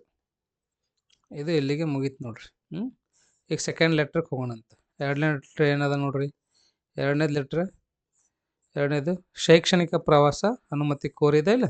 ಸೊ ನಿಮ್ಮ ತಂದೆ ತಾಯಿ ಯಾರಿಗಾದರೂ ಬರೀಬೇಕು. ಇದು ಪರ್ಸನಲ್ ಇದ್ದಿರ್ತದೆ, ನಿಮ್ಮದು ವೈಯಕ್ತಿಕ ಇದ್ದಿರ್ತದೆ. ಇದು ಕ್ಷೇಮ, ಇಲ್ಲಿ ವೈಯಕ್ತಿಕದ ಕಂಪಲ್ಸರಿ ಕ್ಷೇಮ ಅದು ಹಾಕ್ರಿ. ಕ್ಷೇಮ ರವರಿಂದ ಅಥವಾ ಅವರಿಂದ ಇವರಿಂದ ಹಾಕ್ರಿ. ಹಬ್ಬಕ್ಕ ಗಾಂಧಿನಗರ ಶ್ರೀ. ಓಕೆ, ಡೇಟ್ ಅದು ಹಾಕ್ರಿ. ಶ್ರೀ ಇರ್ಬೇಕು ನೋಡ್ರಿ ಇಲ್ಲಿ ಮ್ಯಾಗ. ಓಕೆ, ಡಿಸ್ಟಿಕ್ ಅದು ಹಾಕೋರಿ. ಅಡ್ರೆಸ್ ತೀರ್ಥ ರೂಪರವರಿಗೆ ನಿಮ್ಮ ತಂದೆ ತಾಯಿ ಪೋಷಕರು ಬರೀಬೇಕಾಗಿತ್ತಂದ್ರೆ ಇಲ್ಲೊಂದು ವರ್ಡ್ ಹಾಕಬೇಕು. ಒಂದು ಏನಂದರೆ ತೀರ್ಥ ರೂಪರವರಿಗೆ ನಿಮ್ಮ ಮಗಳು ಅಥವಾ ಮಗ ಮಾಡುವ ನಮಸ್ಕಾರಗಳು. ನಾನು ಇಲ್ಲಿ ಕ್ಷೇಮವಾಗಿದ್ದೇನೆ, ಅಲ್ಲಿ ನೀವು ಕ್ಷೇಮದಿಂದ ಇರುವುದಾಗಿ ಭಾವಿಸುತ್ತೇನೆ. ಇಲ್ಲಿ ನನ್ನ ವಿದ್ಯಾಭ್ಯಾಸ ಉತ್ತಮವಾಗಿ ನಡೆಯುತ್ತಿದೆ. ನಮ್ಮ ಕಾಲೇಜಿನಲ್ಲಿ ವಿದ್ಯಾರ್ಥಿಗಳನ್ನು ಮುಂದಿನ ವಾರ ಶೈಕ್ಷಣಿಕ ಪ್ರವಾಸಕ್ಕೆ ಕರೆದುಕೊಂಡು ಹೋಗಲು ತೀರ್ಮಾನಿಸಲಾಗಿದೆ. ಅದಕ್ಕೆ ನೋಡಕ್ತಾವು ಒಂದು 2-3 ಪ್ಲೇಸ್ ಹಾಕ್ರಿ. ಮಲೆನಾಡು ಹಾಗೂ ಕರಾವಳಿ ತೀರದ ಹೊಂದಿರುವ ಉತ್ತರ ಕನ್ನಡ ಜಿಲ್ಲೆಯ ಕೆಲವು ಸ್ಥಳಗಳಿಗೆ ಭೇಟಿ ನೀಡುವ ಕಾರ್ಯಕ್ರಮವಿದೆ. ನೀವು ಯಾವುದಾದ್ರೂ ಹಾಕ್ಬೋದು. ಹಂಪಿ ಹಾಕ್ಬೋದು, ಇಲ್ಲಾಂತಂದರೆ ಹೊರನಾಡು ಅನ್ನಪೂರ್ಣೇಶ್ವರಿ ಹಾಕ್ಬೋದು, ಧರ್ಮಸ್ಥಳ ಹಾಕ್ಬೋದು. ಯಾವುದಾದ್ರು 2-3 ಪ್ಲೇಸ್ ಹಾಕ್ರಿ. ಈ ಪ್ರವಾಸದ ವಿಶೇಷತೆ ಎಂದರೆ ಸಮುದ್ರ ತೀರದ ದರ್ಶನ, ಮಲೆನಾಡಿನ ದಟ್ಟ ಕಾಡುಗಳ ಜೀವವೈವಿಧ್ಯ ಪರಿಚಯ, ಅಲ್ಲಿನ ಜನಜೀವನ ಸೈವಿಕ್ಷ, ಹೀಗೆ ಹಲವು ವಿಶಿಷ್ಟತೆಯಿಂದ ಕೂಡಿದೆ. ಈ ಪ್ರವಾಸಕ್ಕೆ ನಾನು ಸಹ ಹೋಗಲು ಇಚ್ಛಿಸಿದ್ದೇನೆ. ತಾವು ದಯವಿಟ್ಟು 1,000 ರೂಪಾಯಿ ಕಳಿಸಿಕೊಡಬೇಕೆಂದು ಈ ಮೂಲಕ ತಾವು. ಓಕೆ, ಮತ್ತು ಅವ್ರದ್ದು ಒಪ್ಪಿಗೆ ಒಂದಷ್ಟು ಅಮೌಂಟ್ ಏನಾದರೂ ಬೇಕಂದ್ರೆ ಅದೆಷ್ಟು ಬರೆದು ಕೊಡ್ರಿ ಅಂತ. ನಿಮ್ಮಲ್ಲಿ ಗೊತ್ತಿರ್ಬೇಕು, ನಿಮ್ಗೆ 2-3 ಪಾಯಿಂಟ್ ಗೊತ್ತಿರಬೇಕು. ಯಾವ್ಯಾವ ಪ್ಲೇಸಿಗೆ ವಿಸಿಟ್ ಕೊಡ್ಲಾಕತ್ತೀರ ಅದೊಂದು, ಮತ್ತು ಎಷ್ಟು ಅಮೌಂಟ್ ಬೇಕು ಅದೊಂದು, ಮತ್ತು ಎಷ್ಟು ದಿನ ಹೋಗ್ಲಕತ್ತೀರ ಅದೆಷ್ಟು ಬರೀಬೇಕು ಸಾಕು. ತಾಯಿಯವರಿಗೆ ನನ್ನ ನಮಸ್ಕಾರಗಳು ತಿಳಿಸಿ ನಿಮ್ಮ ಉತ್ತರಕ್ಕಾಗಿ ನಿರೀಕ್ಷಿಸುತ್ತಿದ್ದೇನೆ. ಆಯ್ತು, ಇಷ್ಟೇ. ಇಲ್ಲಿ ಒಪ್ಪಿಗೆ ಪತ್ರ ಅಂತ ಹೇಳ್ತಾ ಇದ್ದಾರಲ್ವಾ. ಸೊ ಒಪ್ಪಿಗೆ ಪತ್ರದಲ್ಲಿ ಇದೆಲ್ಲ ಹಾಕಬಾರ್ದು. ಒಪ್ಪಿಗೆ ಪತ್ರದಲ್ಲಿ ಏನು ಮಾಡಬೇಕು ತಾವು ಅಂತಂದರೆ, ಎಸ್ ನನ್ನ ಮಗಳಿಗೆ, ನನ್ನ ಮಗ ಅಥವಾ ಮಗಳಿಗೆ ಶೈಕ್ಷಣಿಕ ಪ್ರವಾಸಕ್ಕೆ ಕಳಿಸಿಕೊಡಲು ಯಾವುದೇ ರೀತಿಯಿಂದ ತಕರಾರಿಲ್ಲ, ಸಮಸ್ಯೆ ಇಲ್ಲ. ಅವನ ಒಂದೇನದ ಒಪ್ಪಿಗೆಯಿಂದ ಅಥವಾ ಶೈಕ್ಷಣಿಕ ಪ್ರವಾಸಕ್ಕೆ ಹೋಗಲು ನಮ್ಮ ಒಪ್ಪಿಗೆ ಅದ ಅಂತ ಬರೀರಿ. ನಮ್ಮ ಒಪ್ಪಿಗೆ ಇದೆ ಅಂತ ಬರೀರಿ. ಓಕೆ, ಶೈಕ್ಷಣಿಕ ಪ್ರವಾಸಕ್ಕೆ ಹೋಗಲು ನಮ್ಮ ಒಪ್ಪಿಗೆ ಇದೆ ಅಂತ ಬರೀಬೇಕು. Okay, ಇಷ್ಟಿದು correct. ಇದ್ಯಾವಾಗ ಬರೀಬೇಕು ಅಂದ್ರೆ ನೀವೇನಾದರೂ ಟೂರ್ಗೆ ಹೋಗ್ಲಿಕ್ಕತ್ತಿರ್ತೀರಿ, ಅಮೌಂಟ್ ಬೇಕಾಗಿತ್ತು ಅಂದರೆ ಅವಾಗ ಈ ಲೆಟ್ರ್ ಬರೀರಿ, ಇದ್ರಾಗಿದ್ದೆ ಇದು. ಓಕೆನಾ, ರೈಟ್, ತಿಳಿತಲ್ವಾ? ನೆಕ್ಸ್ಟ್ ನೋಡ್ರಿ ಇನ್ನೂ ಒಂದು ನೋಡೋಣ. ಎಸ್, ಇದನ್ನು ಇಂಪಾರ್ಟೆಂಟ್ ಅದ ನೋಡ್ರಿ. ಯಾವುದಪ್ಪ ಇಂಪಾರ್ಟೆಂಟ್ ಅಂದರೆ ನಿಮ್ಮ ಶೈಕ್ಷಣಿಕ ಸಾಲ ಸೌಲಭ್ಯವನ್ನು ಒದಗಿಸುವಂತೆ ಕೋರಿ ಬ್ಯಾಂಕಿನ ವ್ಯವಸ್ಥಾಪಕರಿಗೆ ಒಂದು ಪತ್ರವನ್ನು ಬರೀಬೇಕು. ಇವಾಗ ನೀವು ಹೈಯರ್ ಎಜುಕೇಷನ್ ಮಾಡ್ತೀರಿ ಇಲ್ಲ, ಇವಾಗ BE ಮಾಡಲಿ ಅಥವಾ MBBS ಮಾಡಲಿ, ಇಲ್ಲ ಅಂತಂದರೆ BA MS ಮಾಡಲಿ ಅಥವಾ BSc ಮಾಡಲಿ ಅಥವಾ MBBS ಅಲ್ಲಿ ಏನದ ನೀವು ಇಲ್ಲಿ ಡೆಂಟಲ್ ಯಾವುದೋ ಒಂದು ಕೋರ್ಸ್ ಮಾಡ್ತೀರಿ ಅಂತ ತಿಳ್ಕೊರಿ. ಅಥವಾ BA ತೊಗೋರಿ, BCom ತೊಗೋರಿ, BCA ತೊಗೋರಿ, BBM ತೊಗೋರಿ. ಯಾವುದಾದ್ರೂ ಮಾಡಬೇಕಾಗಿತ್ತು ಅಂದ್ರೆ ಏನು ಮಾಡ್ತಾರೆ, ನಿಮ್ಗೆ ಸಾಲ ಕೊಡ್ತದೆ. ಹೌದಲ್ಲ, ಸಾಲ ಸೌಲಭ್ಯ ಬೇಕಾಗಿರುತ್ತೆ. ಅದಕ್ಕೆ ಒಂದು ಲೆಟ್ರ್ ಬರಿಬೇಕಾಗ್ತದೆ. ಯಾರಿಗೆ? ಬ್ಯಾಂಕಿನ ವ್ಯವಸ್ಥಾಪಕರಿಗೆ ಅಥವಾ ಮ್ಯಾನೇಜರಿಗೆ. ನೋಡೋಣ ಯಾವ ಥರ ಬರಿಬೇಕಂತ. ದಿನಾಂಕ, ಸ್ಥಳ ಹಾಕ್ರಿ. ಇವರಿಂದ, ನಿಮ್ದೇನದ ಇವರಿಂದ ಅಂತ ಬರೀರಿ. ಊರದು ಬರ್ಕೋರಿ. ಯಾರಿಗೆ ಬರ್ಲಿಕ್ಕತ್ತಿರಪ್ಪ ಅದ್ರ ಕೆಳಗೇನದ ಇವರಿಗೆ, ಮ್ಯಾಗ ಇವರಿಂದ ಇರಬೇಕು, ಕೆಳಗೆ ಇವರಿಗೆ. ಓಕೆ, ಮಾನ್ಯರೇ ಕಂಪಲ್ಸರಿ ಹಾಕ್ಬೇಕು, ಯಾಕಂದರೆ ಅಫಿಷಿಯಲ್ ಆಗ್ತದೆ. ಹಾಗಾಗಿ ಇಲ್ಲಿ ಏನದ ತಾವು ಮಾನ್ಯರೇ. ವಿಷಯ ಎದ್ರ ಸಲುವಾಗಪ್ಪ, ಟಾಪಿಕ್ ಗೊತ್ತಿರ್ಬೇಕು. ವ್ಯಾಸಂಗ ಸಾಲಕ್ಕಾಗಿ ಅಂತೇಳಿ. ಗ್ರಾಮೀಣ ಪ್ರದೇಶದ ಮಧ್ಯಮ ವರ್ಗದ ಕುಟುಂಬದಲ್ಲಿ ಬೆಳೆದು ದ್ವಿತೀಯ PUC ವಿಜ್ಞಾನ ವಿಭಾಗದಲ್ಲಿ ಉತ್ತಮ ದರ್ಜೆಯಲ್ಲಿ ಉತ್ತೀರ್ಣಳಾಗಿದ್ದೇನೆ. ಅಲ್ಲದೆ ತಾಂತ್ರಿಕ ಶಿಕ್ಷಣ ಪಡೆಯುವ ಉದ್ದೇಶದಿಂದ ಸ್ಪರ್ಧಾತ್ಮಕ ಪರೀಕ್ಷೆ ಬರೆದು 1000 ಒಳಗಿನ ಸ್ಥಾನವನ್ನು ಪಡೆದುಕೊಂಡಿರುತ್ತೇನೆ. ದುಬಾರಿ ಶಿಕ್ಷಣ ಶುಲ್ಕವನ್ನು ಭರಿಸುವಲ್ಲಿ ಆರ್ಥಿಕ ಚೈತನ್ಯ ನಮ್ಮ ಕುಟುಂಬ ಹೊಂದಿಲ್ಲ. ನಮ್ಮಂತಹ ಆಸಕ್ತ ವಿದ್ಯಾರ್ಥಿಗಳ ಉನ್ನತ ವ್ಯಾಸಂಗಕ್ಕೆ ತಮ್ಮ ಬ್ಯಾಂಕು ಸಾಲ ಸೌಲಭ್ಯ ನೀಡಿ ಸಹಾಯಹಸ್ತ ನೀಡುತ್ತಿರುವ ವಿಚಾರ ತಿಳಿದು ನನಗೆ ಈ ಸೌಲಭ್ಯ ನೀಡುತ್ತೀರೆಂದು ನಂಬಿದ್ದೇನೆ. ಶೈಕ್ಷಣಿಕ ಸಾಲಕ್ಕಾಗಿ ಅಗತ್ಯವಿರುವ ದಾಖಲೆಗಳ ಛಾಯಾಪ್ರತಿ ಮತ್ತು ಇತರ ಮಾಹಿತಿಗಳ ವಿವರಣೆಗಳನ್ನು ಈ ಪತ್ರದೊಂದಿಗೆ ಲಗತ್ತಿಸಿದ್ದೇನೆ ಅಂತ ಬರೀಬೇಕು. ಚೆನ್ನಾಗದ ನೋಡ್ರಿ, ಇದಿಷ್ಟು ಬರೀರಿ ಸಾಕು. ಓಕೆ, ಇಲ್ಲೇನದ ನಿಮ್ಗೆ ಇದೇನು ಸ್ವಲ್ಪ ಕನ್ಫ್ಯೂಸ್ ಆಗ್ಲಿಕ್ಕತ್ತಿತ್ತು ಅಂತಂದರೆ ಈ ತಾಂತ್ರಿಕ ಅದು ಗೊತ್ತಲ್ಲ ಇದೆ ಅಂದ್ರೆ ಏನದ ಇಂಗ್ಲೀಷ್ ಒಳಗೆ ಬರೀಬೋದು. ಇಂಜಿನಿಯರಿಂಗ್ ಆಗಿ ನೀವು ಎಲ್ಲಾದ್ರೂ ಒಂದು ಅಡ್ಮಿಷನ್ ತೊಗೊಂಡ್ರೆ ಅಂತ ತಿಳ್ಕೊರಿ. ಅಥವಾ ತೊಗೋತಿಂದರೆ ಇಂಜಿನಿಯರಿಂಗ್ ಸಲುವಾಗಲಿ ಅಥವಾ ಮೆಡಿಕಲ್ ಸಲುವಾಗಲಿ ಅಂತ ಅಲ್ಲೆಲ್ಲ ಬರೀಬೇಕು. ಇಲ್ಲ ಇದನ್ನೇ ಬರೆದ್ರೆ ಭೀ ನಡೀತದೆ. ಗೊತ್ತಾಯ್ತಾ? ಇಷ್ಟೇ ನೋಡ್ರಿ. ಇದೇನು ಬ್ಯಾಂಕ್ ಮ್ಯಾನೇಜರ್ಗೆ ಒಂದು ಸಾಲ ಸೌಲಭ್ಯ ಬೇಕಾಗಿ ಸಲುವಾಗಿ ಇಂತಿ ನಿಮ್ಮ ವಿಶ್ವಾಸಿ ಅಂತ ಬರೀರಿ. ಅದನ್ನು ಬಿಟ್ಟರೆ ಇನ್ನೊಂದು ಏನು ಬರ್ತದಪ್ಪ, ಮತ್ತೊಂದಿಲ್ಲ ಏನು ಬರ್ತದೆ ನಿಮ್ಗೆ ವ್ಯಕ್ತಿಗೆ ಬರ್ತದೆ. ನಿಮ್ಮ ಕಾಲೇಜಿನಲ್ಲಿ ಆಚರಿಸಿದ ಸ್ವಾತಂತ್ರ್ಯೋತ್ಸವವನ್ನು ಕುರಿತು ನಿಮ್ಮ ಗೆಳೆಯ ಅಥವಾ ಗೆಳತಿಗೆ ಒಂದು ಪತ್ರವನ್ನು ಬರೆಯಿರಿ. ಓಕೆ, ದಿನಾಂಕ ಹಾಕ್ರಿ, ಇವರಿಂದ. ಆಮೇಲೆ ಕ್ಷೇಮ ಬರೀರಿ, ಶ್ರೀ ಬರೀರಿ. ಇವು ಕಂಪಲ್ಸರಿ ಇರಲೇಬೇಕು ನೋಡ್ರಿ. ಆತ್ಮೀಯ ಗೆಳೆಯನಾದ ಸಮಾತನಿಗೆ ನಿನ್ನ ಪ್ರೀತಿಯ ಅ ಮಾಡುವ ವಂದನೆಗಳು. ನಾನು ಇಲ್ಲಿ ಕ್ಷೇಮ, ಅಲ್ಲಿ ನೀನು ಕ್ಷೇಮದಿಂದ ಇರುವೆ ಎಂದು ಭಾವಿಸುತ್ತೇನೆ. ನಮ್ಮ ಕಾಲೇಜಿನಲ್ಲಿ ಆಗಸ್ಟ್ 15ರಂದು ಸ್ವಾತಂತ್ರ್ಯೋತ್ಸವ ಅದ್ದೂರಿಯಾಗಿ ಆಚರಿಸಿದ್ದೆವು. ನಮಗೆಲ್ಲ ತಿಳಿದಿರುವಂತೆ 1947 ಆಗಸ್ಟ್ 15ರಂದು ನಮ್ಮ ದೇಶ ಸ್ವಾತಂತ್ರ್ಯವಾಯಿತು. ನಮ್ಮ ದೇಶದ ಪ್ರಾಮುಖ್ಯತೆಯನ್ನು ಸಾರುವುದೇ ಆಚರಣೆಯ ಉದ್ದೇಶ. ಅಂದು ಭಾರತ ದೇವಿಯ ಪೂಜೆ ಮತ್ತು ಭಾರತಾಂಬೆಯ ಪೂಜೆ, ಧ್ವಜಾರೋಹಣ, ಕನ್ನಡ ಗೀತ ಗಾಯನ ಕಾರ್ಯಕ್ರಮಗಳಿದ್ದವು. ಗಣ್ಯ ಅತಿಥಿಗಳಿಂದ ರಾಷ್ಟ್ರೀಯ ಗೀತೆಯ ಬಗ್ಗೆ ಭಾಷಣವಿತ್ತು. ಹೆಮ್ಮೆ ಪಡುವಂಥ ಕಾರ್ಯಕ್ರಮವಿದ್ದುದರಿಂದ ನಮಗೆಲ್ಲ ಸಂತೋಷವನ್ನುಂಟು ಮಾಡಿತು. ನಿನ್ನ ಅಭ್ಯಾಸದ ಕುರಿತು ಆಗಾಗ ಪತ್ರ ಬರೆಯುತ್ತಿರು. ಇಂತಿ ತಮ್ಮ ಪ್ರೀತಿಯ ಗೆಳೆಯ ಅಂತ ಬರೀಬೇಕು. ಸುಮ್ಮನೆ ನಿಮಗೆ ಹೆಂಗೆ ಅನ್ನಿಸ್ತಾ ಹಂಗೆ ಬರೀರಿ. ಅಷ್ಟೇ ಒಂದು 2-3 ಪಾಯಿಂಟ್ಸ್ಗಳು ಇರಬೇಕು ನೋಡಿರಿ. ನಾನು ಕ್ಷೇಮವಾಗಿದ್ದೇನೆ, ನಮ್ಮಲ್ಲಿ ಈ ಥರ ಫಂಕ್ಷನ್ ಏನದ, ಈ ಥರ ಕಾರ್ಯಕ್ರಮ ಏನದ, ಚೆನ್ನಾಗಿ ಆಚರಣೆ ಮಾಡಿದ್ದೆವು. ಸೊ ಇದರಿಂದ ಉದ್ದೇಶ ಏನದ, ಜನರಿಗೆಲ್ಲ ಅದ್ರ ಬಗ್ಗೆ ಅರಿವು ಮೂಡಿಸೋದದ, ಅಥವಾ ನಾವು ಸ್ವಾತಂತ್ರ್ಯ ಸಿಕ್ಕಿದ್ರ ಬಗ್ಗೆ ಸ್ವಲ್ಪ ಎಲ್ಲರೂ ಎಂಜಾಯ್ ಮಾಡೋದದ ಅಂತೇಳಿ ಈ ಥರ ಒಂದು 2-3 ಪಾಯಿಂಟ್ಸ್ಗಳು ಬರೀಬೇಕು. ಓಕೆ, ತಿಳಿತಲ್ವಾ? ಮತ್ತು ಇನ್ನೊಂದು 2 ಲೆಟ್ರ್ ನೋಡೋಣ. ಎಸ್, ಬಂತು ನೋಡ್ರಿ. ಏನಪ್ಪ, ನಿಮ್ಮೂರಿನಲ್ಲಿ ನಡೆಯುವ ಜಾತ್ರಾ ಸಮ್ಮೇಳನಕ್ಕೆ ಇಷ್ಟವಾದ ಮಿತ್ರರನ್ನು ಆಹ್ವಾನಿಸಿ ಒಂದು ಪತ್ರವನ್ನು ಬರೆಯಿರಿ ಅಂತ. ಓಕೆ, ನಿಮ್ಮೂರಾಗ ಜಾತ್ರೆಗಳಿದ್ದಿರ್ತಾವೆ, ಇಲ್ಲಿ ಬ್ಯಾಸ್ಯಾಗ ಜಾತ್ರೆ ಇದ್ದಿರ್ತಾವೆ, ಅದಕ್ಕೆ ಅವ್ರಿಗೊಂದು ಲೆಟ್ರ್ ಬರೆದು ತಾವು ನೋಡೋಕೆ ಆಹ್ವಾನ, ಇನ್ವೈಟ್ ಮಾಡ್ಬೇಕಂತ. ನೋಡ್ರಿ, ಯಾವ ಥರ ಬರೀಬೇಕಂತ ಸಿಂಪಲ್ ಇರ್ತಾವ್ರಿ, ಇವೇನು ಡಿಫಿಕಲ್ಟ್ ಇರೋಂಗಿಲ್ಲ. ಒಂದು ಸರ್ತಿ ನೋಡ್ಕೊರಿ ಸಾಕು. ಕ್ಷೇಮ ಬರೀರಿ, ದಿನಾಂಕ ಹಾಕ್ರಿ, ಆಮೇಲೆ ಶ್ರೀ ಹಾಕ್ರಿ. ಆತ್ಮೀಯ ಗೆಳೆಯನಾದ ಸಮ್ಮತಿ ನಿನ್ನ ಪ್ರೀತಿಯ ಗೆಳೆಯನಾದ ಹಬ್ಬ ಮಾಡುವ ವಂದನೆಗಳು. ನಾನು ಇಲ್ಲಿ ಕ್ಷೇಮವಾಗಿದ್ದೇನೆ, ಅಲ್ಲಿ ನೀನು ಸಹ ಕ್ಷೇಮದಿಂದ ಇರುವೆನೆಂದು ಭಾವಿಸುತ್ತೇನೆ. ಇದು ಅಂತ ಕಂಪಲ್ಸರಿ ಹಾಕೇಬೇಕು ನೋಡ್ರಿ. ತಂದೆ ತಾಯಿಗಿದ್ರೆ ತಂದೆ ತಾಯಿಗೆ ಹಾಕ್ರಿ, ಗೆಳೆಯ ಗೆಳತಿಗಿದ್ರೆ ಗೆಳೆಯ ಗೆಳತಿಗೆ ಹಾಕ್ರಿ. ಇದೇ ತಿಂಗಳು 10ನೇ ತಾರೀಕಿನ ದಿನ ನಮ್ಮ ಊರಿನಲ್ಲಿ ಕರ್ನಾಟಕದ 2ನೇ ಅತಿ ದೊಡ್ಡ ಜಾತ್ರೆ ಶಿರ್ಸಿ ಮಾರಿಕಾಂಬಾ ಜಾತ್ರೆ ನಡೆಯಲಿದೆ. ಅಥವಾ ನಿಮ್ದು ಯಾವುದಾದ್ರೂ ಊರಿನ ಜಾತ್ರೆ ಇತ್ತಂದ್ರೆ ನಮ್ಮ ಊರಿನಲ್ಲಿ ದೊಡ್ಡ ಜಾತ್ರೆ ವಿಜೃಂಭಣೆಯಿಂದ ನಡೀತದಂತೆ ಬರೀಬೇಕು. ಒಂದು 2-3 ಪಾಯಿಂಟ್ಸ್ಗಳು ಬರೆಯೋದು ಸಾಕು. 8 ದಿನಗಳ ಕಾಲ ನಡೆಯುವ ಈ ಜಾತ್ರೆ ಅತ್ಯಂತ ವೈಭವಪೂರಿತ ನಡೆಯುತ್ತದೆ. ನಾಡಿನ ಮೂಲೆ ಮೂಲೆಗಳಿಂದ ಭಕ್ತರು ಆಗಮಿಸಿ ದೇವಿಯ ದರ್ಶನ ಪಡೆದು ಕೃತಾರ್ಥರಾಗುತ್ತಾರೆ. ಸಾಂಸ್ಕೃತಿಕ ಹಾಗೂ ಜನಪದ ಕಲಾ ಪ್ರದರ್ಶನವೂ ಇರುತ್ತದೆ. ಈ ಸಂದರ್ಭದಲ್ಲಿ ನೀನು ಸಹ ನಮ್ಮಲ್ಲಿ ಬಂದು ಉಳಿದುಕೊಂಡು ಜಾತ್ರೆಯಲ್ಲಿ ಪಾಲ್ಗೊಳ್ಳಬೇಕೆಂದು ವಿನಂತಿಸಿಕೊಳ್ಳುತ್ತೇನೆ.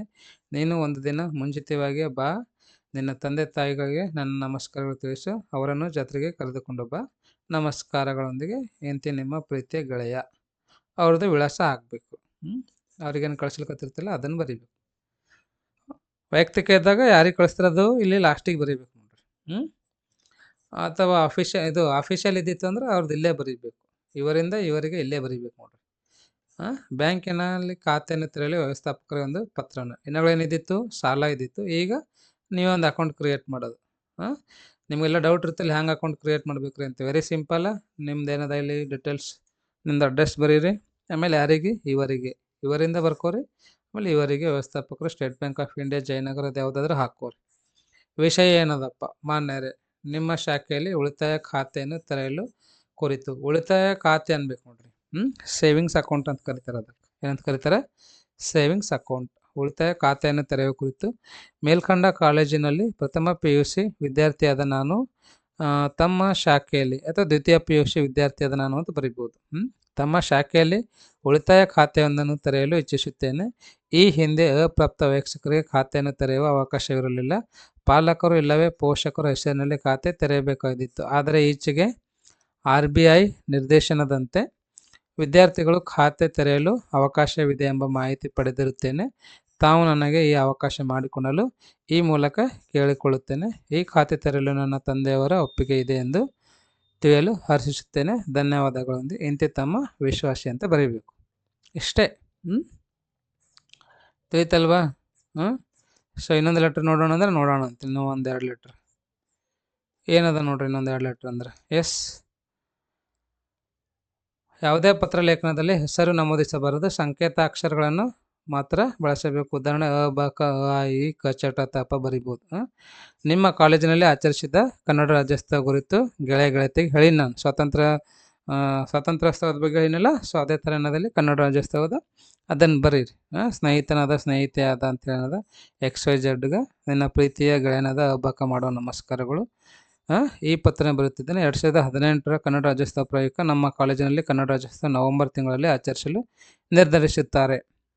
ಕನ್ನಡ ರಾಜ್ಯೋತ್ಸವ ಯಾಕೆ ಆಚರಿಸ್ತಿದ್ದೇವೆ, ಅದರಿಂದ ಏನು ಯೂಸ್ ಇದೆ, ಅದ್ರ ಬಗ್ಗೆ ಒಂದು ಸ್ವಲ್ಪ ಬರೀಬೇಕು. ನೋಡ್ಕೊರಿಲ್ಲ ಅದನ್ನು ನೋಡ್ರಿ. ಇಷ್ಟೇನು ದೊಡ್ಡ ಅವಶ್ಯಕತೆ ಇಲ್ಲ, ಸಣ್ಣ ಪುಟ್ಟದಾಗ ಬರೀರಿ. ಏನೇನು ಅವತ್ತಿನ ಸೆಲೆಬ್ರೇಷನ್ ಮಾಡ್ತೀರಿ, ಯಾವ ಥರ ಸೆಲೆಬ್ರೇಷನ್ ಮಾಡ್ತೀರಿ ಅಂತ 1-2 ಲೈನ್ ಹಾಕ್ರಿ ಸಾಕು.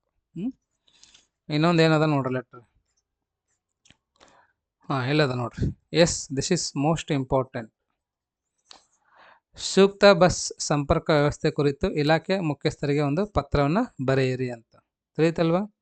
ಯಾರಿಗ್ರಿ? ಬಸ್ಸಿನ ಸಲುವಾಗಿ. ಈಗ ಬಸ್ಸಿನ ತುಂಬ ಸಮಸ್ಯೆ ಇದೆ, ಹಾಗಾಗಿ ಬಸ್ಸಿನ ಸಲುವಾಗಿ ಒಂದು ಪತ್ರವನ್ನು ಬರೀಬೇಕು. ಯಾರಿಗೆ? ವ್ಯವಸ್ಥಾಪಕರಿಗೆ.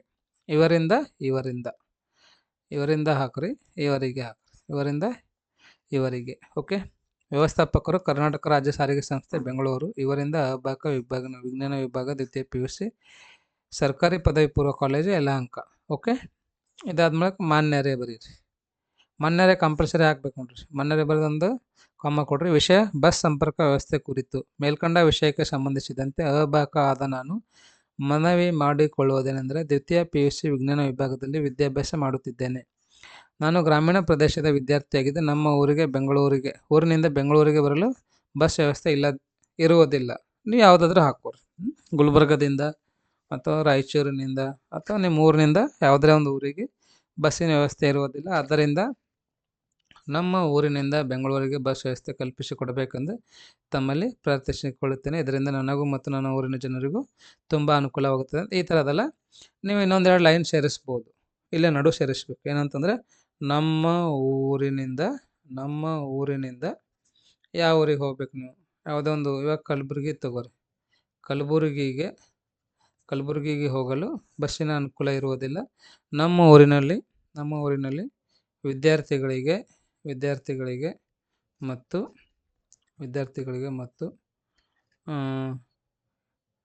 ಊರಿನ ಜನರಿಗೆ ತುಂಬ ಸಮಸ್ಯೆ ಆಗುತ್ತಿದೆ ಅಂತ ಬರೀರಿ. ಓಕೆ, ತುಂಬ ಸಮಸ್ಯೆ ಆಗುತ್ತಿದೆ. ಆದ್ದರಿಂದ ತಾವೇನಾದ ಬಸ್ಸಿನ ಒಂದು ವ್ಯವಸ್ಥೆ ಮಾಡಿ ಅನುಕೂಲ ಮಾಡಿಕೊಡಬೇಕೆಂದು ತಮ್ಮಲ್ಲಿ ವಿನಂತಿಸಿಕೊಳ್ಳುತ್ತೇನೆ ಅಂತ ಬರೀರಿ. ಒಂದೆರಡು ಲೈನ್ ಸೇರಿಸ್ಬೇಕು ಅಷ್ಟೇ. ನೀಟತ್ಗೆ ಬರೀರಾ, ಕಾಟ್ ಹಾಕೋದೆಲ್ಲ ಮಾಡಕ್ಕೆ ಹೋಗ್ಬಿಟ್ರಿ. ಲಾಸ್ಟಿಗೆ ಧನ್ಯವಾದಗಳೊಂದಿಗೆ ಬರ್ದು ತಮ್ಮ ವಿಧೇಯ ವಿದ್ಯಾರ್ಥಿ ಅಂತ ಬರ್ದು ಸೈ ಮತ್ತು ನಿಮ್ಮ ಹೆಸರು ಬರೀರಿ. ಓಕೆ, ಮುಗಿತಲ್ವ? ಇಷ್ಟು ಸಾಕಾ? ಇವಾಗ ಪ್ರಬಂಧಕ್ಕೆ ಹೋಗೋಣಂತ. ಎದಕ್ಕೆ ಹೋಗೋಣ ಇವಾಗ? ಪ್ರಬಂಧಕ್ಕೆ ಹೋಗೋಣಂತ. 21 ನಿಮಿಷ ಐತಿ. ಇಲ್ಲೇ ಪ್ರಬಂಧ ನೋಡೋಣಂತ. ಫಸ್ಟಿಂದ ನೋಡ್ರಿ ಪ್ರಬಂಧ. ಇಲ್ಲದ ನೋಡ್ರಿ, ಏನದ ನೋಡ್ರಿ.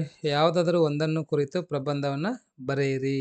ದೇಶದ ಪ್ರಗತಿಯಲ್ಲಿ ಯುವಜನರ ಪಾತ್ರ. ನೋಡ್ರಿ, ಫಸ್ಟ್ ಏನು ನೋಡಕ್ಕೆ ನೀವು ಇಲ್ಲಿ ಅಂತಂದರೆ ಪೀಠಿಕೆ ಹಾಕಬೇಕು. ಏನಾಗಬೇಕು? ಫಸ್ಟ್ ಪೀಠಿಕೆ ಹಾಕಬೇಕು. ಆಮೇಲೆ ವಿವರಣೆಯನ್ನು ಕೊಡಬೇಕು. ಓಕೆ, ಆಮೇಲೆ ಲಾಸ್ಟಿಗೆ ಉಪಸಂಹಾರವನ್ನು ಬರೀಬೇಕು. ನೋಡ್ರಿ, ಇಷ್ಟು ಮಾತ್ರ ಕಂಪಲ್ಸರಿ ತಾವು ಬರೀಲೇಬೇಕು. Okay, right. ನೋಡ್ರಿ ಏನದಪ್ಪ, ಏನೇನದ ನೋಡೋಣ. ಹಾಂ, ಓಕೆ. ದೇಶದ ಪ್ರಗತಿಯಲ್ಲಿ ಯುವಜನರ ಪಾತ್ರ. ಪೀಠಿಕೆ. ಯಾವುದೇ ಒಂದು ರಾಷ್ಟ್ರ ಸದೃಢವಾಗಿ ನಿರ್ಮಾಣವಾಗಬೇಕಂದರೆ ಭೌಗೋಳಿಕವಾಗಿ ಲಭ್ಯ ಇರುವ ಖನಿಜ ಸಂಪನ್ಮೂಲಗಳಲ್ಲದೆ ಬಲಾಢ್ಯವಾದ ಮಾನವ ಸಂಪನ್ಮೂಲವು ಅತಿ ಅವಶ್ಯಕವಾಗಿದೆ. ಅದರಲ್ಲೂ ರಾಷ್ಟ್ರ ನಿರ್ಮಾಣ ಅಥವಾ ಅಭಿವೃದ್ಧಿಯಲ್ಲಿ ಯುವಕರ ಪಾತ್ರ ಬಹಳ ಮಹತ್ವದಾಗಿದೆ ಮತ್ತು ಯಾವುದೇ ರಾಷ್ಟ್ರದ ಅಭಿವೃದ್ಧಿ ಭವಿಷ್ಯದ ಪೀಳಿಗೆಯ ಕೈಯಲ್ಲಿದೆ. ಪ್ರಜಾಪ್ರಭುತ್ವ, ಆರ್ಥಿಕತೆ, ತಂತ್ರಜ್ಞಾನ ಮತ್ತು ವೈದ್ಯಕೀಯ ವಿಜ್ಞಾನದ ಸುಧಾರಣೆಗೆ ಎಲ್ಲವೂ ಯುವಜನರ ಕೈಯಲ್ಲಿದೆ ಅಂತ ಬರೀಬೇಕು. ಸ್ವಲ್ಪ ಯುವಜನರಿಗೆ ಎತ್ತಿಡ್ಯಾಂಗೆ ಮಾಡಬೇಕು. ಯುವಜನರ ಪಾತ್ರ ಏನದ, ಯುವಜನರ ಮಹತ್ವ ಏನದ, ಅದ್ರದ್ದು ಅವಶ್ಯಕತೆ ಏನದ, ಅದೆಲ್ಲವನ್ನ ಇಲ್ಲಿ ತಾವು ವಿವರಣೆಯನ್ನು ಮಾಡಬೇಕು. ಬಡತನ, ನಿರುದ್ಯೋಗ, ಜಾಗತಿಕ ತಾಪಮಾನ ಮತ್ತು ಅನೇಕ ರೀತಿಯ ಮಾಲಿನ್ಯಗಳು ಇಂದು ಜಗತ್ತು ಎದುರಿಸುತ್ತಿರುವ ಸಮಸ್ಯೆಗಳಾಗಿವೆ ಅಂತ ಬರೀರಿ. ಅದಾದ್ಮೇಲೆ ವಿವರಣೆ. ಭಾರತ ಎಂಬ ನಮ್ಮ ದೇಶದ ಹೆಸರನ್ನು ಒಮ್ಮೆ ನಮ್ಮ ಮನದಲ್ಲಿ ನೆನೆದರೆ ಇರುವ ಎಲ್ಲ ಯೋಚನೆಗಳು ದೂರವಾಗಿ ಪುಳಕಿತನಾಗುವುದರ ಜೊತೆಗೆ ದೇಶದ ಸಮಸ್ಯೆಗಳನ್ನು ನೆನೆದು ದೊಡ್ಡ ಭಾರವನ್ನು ಹೊತ್ತಂತೆ ಭಾಸವಾಗುತ್ತದೆ. ನಮ್ಮ ದೇಶದ ಜನಸಂಖ್ಯೆಯಲ್ಲಿ 60% ಜನ 35 ವರ್ಷದೊಳಗಿನವರು. ಈ ದೇಶದಲ್ಲಿ ಯುವಕರು ತಮ್ಮ ಮನೆಯ ಜವಾಬ್ದಾರಿಯನ್ನು ಯಾವ ವಯಸ್ಸಿಗೆ ಹೊತ್ತುಕೊಳ್ಳುತ್ತಾರೆಂಬುದು ಗೊತ್ತಿಲ್ಲ. ಆದರೆ ನಮ್ಮ ದೇಶದ ಯುವಕ ಯುವತಿಯರು 18 ವರ್ಷ ತುಂಬಿದೊಡನೆ ಈ ದೇಶದ ಭವಿಷ್ಯವನ್ನು ನಿರ್ಧರಿಸುವ ಚುನಾವಣೆಯಲ್ಲಿ ಮತ ಚಲಾಯಿಸುವ ಮೂಲಕ ಅತಿ ದೊಡ್ಡ ಜವಾಬ್ದಾರಿಯನ್ನು ಹೊತ್ತಿಕೊಂಡಿರುತ್ತಾರೆ. ಅದ ನೋಡ್ರಿ, ಮಸ್ತ್ ಅದ ನೋಡ್ರಿ. ಈ ಥರ ಬರೀಬೇಕು. 5 ವರ್ಷಕ್ಕೊಮ್ಮೆ ಬರುವ ಚುನಾವಣೆಯಲ್ಲಿ ಮತ ಚಲಾಯಿಸುವುದರ ಎಂದರೆ ಸಾಮಾನ್ಯ ಸಂಗತಿಯಲ್ಲ. ಹಾಗೆಯೇ ಚುನಾವಣೆಯಲ್ಲಿ ಮತ ಚಲಾಯಿಸುವವರು, ವಿಶೇಷವಾಗಿ ಯುವಕರು, 5 ವರ್ಷಗಳಲ್ಲಿ ಆಯಾ ಪಕ್ಷಗಳ ಚುನಾವಣೆ ಪ್ರಣಾಳಿಕೆಯಲ್ಲಿ ಹೇಳಿದಂತೆ ದಕ್ಷತೆ ಮತ್ತು ಪ್ರಾಮಾಣಿಕತೆಯಿಂದ ಜನಸ್ನೇಹಿ ಆಡಳಿತ ನೀಡಿದೆಯೇ ಎಂದು ಗಮನಿಸಿ ಕೂಲಂಕಷವಾಗಿ ಪರಿಶೀಲಿಸಿ ಕೇವಲ 1 ಸೆಕೆಂಡಿನಲ್ಲಿ ಓಟನ್ನು ಒತ್ತುವ ಮೂಲಕ ಈ ದೇಶದ ಭವಿಷ್ಯವನ್ನು ನಿರ್ಧರಿಸುವರೇ. 5 ವರ್ಷ ಆಡಳಿತ ನಡೆಸಿದ ಪಕ್ಷಗಳು ಕಾರ್ಯವನ್ನು ಫಲಿಸುವುದಕ್ಕೆ ಎಷ್ಟು ಸಮಯ ಬೇಕಾಗುತ್ತದೆ? ದೇಶದ ಪ್ರಗತಿಯಲ್ಲಿ ಯುವಜನರು ಯಾವ ರೀತಿ ಪಾತ್ರ ವಹಿಸುತ್ತಾರೆ ಅಂತ ಇದಿಷ್ಟು ಬರೀರಿ. ಸ್ವಲ್ಪ ಲೆಂದಿ ಅನಿಸ್ತಿದೆ ಅಂದರೆ ನಾನು ಸ್ವಲ್ಪ ಕಡಿಮೆ ಮಾಡಿರಿ. ದೇಶದ ಯುವಜನರ ಪಾತ್ರ ಏನದ ಅದನ್ನು ಮಾತ್ರ ತಾವು ಬರೀಬೋದು. ತಮ್ಮ ವಿದ್ಯಾಭ್ಯಾಸ ಮತ್ತು ಗುರಿಯ ಸ್ಪಷ್ಟ ಚಿತ್ರಣ ಯುವಕರಲ್ಲಿ ಇರಬೇಕು. ಸಿಕ್ಕಂತಹ ಅವಕಾಶಗಳನ್ನು ಸರಿಯಾಗಿ ಸದುಪಯೋಗ ಪಡಿಸಿಕೊಂಡಾಗ ವೈಯಕ್ತಿಕ ಬೆಳವಣಿಗೆಯ ಜೊತೆಗೆ ಸಮಾಜದ ಬೆಳವಣಿಗೆ ಸಾಧ್ಯವಾಗುತ್ತದೆ. ತಮ್ಮ ಗುರಿಗೆ ತಕ್ಕಂತೆ ವಿದ್ಯಾಭ್ಯಾಸವನ್ನು, ಪದವಿಯನ್ನು, ಕೋರ್ಸನ್ನು ಪಡೆಯಲು ನಿರ್ಧರಿಸಬೇಕು. ಕೆಲವೊಂದು ಪೋಷಕರು ಒತ್ತಾಯದ ಮೇರೆಗೆ ಯಾವುದೇ ಪದವಿಯನ್ನು ಪಡೆದು ಬೇರೆ ಯಾವುದೋ ಕೆಲಸವನ್ನು ಮಾಡುವ ಇಚ್ಛೆಯನ್ನು ಹೊಂದಿರುತ್ತಾರೆ. ಆದರೆ ಈ ಉದ್ಯೋಗಕ್ಕೆ ಬೇಕಾಗಿರುವ ಸೂಕ್ಷ್ಮ ಕೌಶಲ್ಯದ ತರಬೇತಿಯನ್ನು ಪಡೆಯದೆ ಎಡಬಿಡಂಗಿಗಳಾಗುತ್ತಾರೆ. ನೋಡ್ರಿ, ನಿಮ್ಗೆ ಯಾವ್ದು ಅನ್ನಿಸ್ತಾ ಸರಿಯಾಗಿ ಬರೀರಿ. ಖಾಲಿ ಟಾಪಿಕ್ ಮಾತ್ರ ಗೊತ್ತಿರ್ಬೇಕು ನೋಡ್ರಿ. ಅದನ್ನು ಬಿಟ್ಟರೆ ಇನ್ನೊಂದು ನೋಡ್ರಿ, ಇದನ್ನು ಮೋಸ್ಟ್ ಇಂಪಾರ್ಟೆಂಟ್ ಅದ. ಯಾವ್ದು ಮೋಸ್ಟ್ ಇಂಪಾರ್ಟೆಂಟ್ ಅದ ಅಂತಂದರೆ ಅರಣ್ಯ ಮತ್ತು ವನ್ಯಜೀವಿ ಸಂರಕ್ಷಣೆ, ಕಾಡು ಬೆಳೆಸಿ ನಾಡು ಉಳಿಸಿ ಅಂತ. ಸೊ ಹಾಗಾಗಿ ಇಲ್ಲಿ ಅರಣ್ಯ ಮತ್ತು ವನ್ಯಜೀವಿದ ಅವಶ್ಯಕತೆ ಏನದ ಅದೆಲ್ಲವನ್ನು ತಾವೇನು ಮಾಡಬೇಕು ಅಂದರೆ ನೀಟಾಗಿ ವಿವರಣೆ ಮಾಡಬೇಕು. ಎಷ್ಟಪ್ಪ ಅಂದ್ರೆ 1.5 ಪೇಜ್ ಬರೀರಿ ಸಾಕು, 1.5 ಪೇಜ್ ಬರೀರಿ ಸಾಕು. ಜಾಸ್ತಿ ಟೆನ್ಷನ್ ತೊಗೊಳಕ್ಕೆ ಹೋಗ್ಬೇಡ್ರಿ.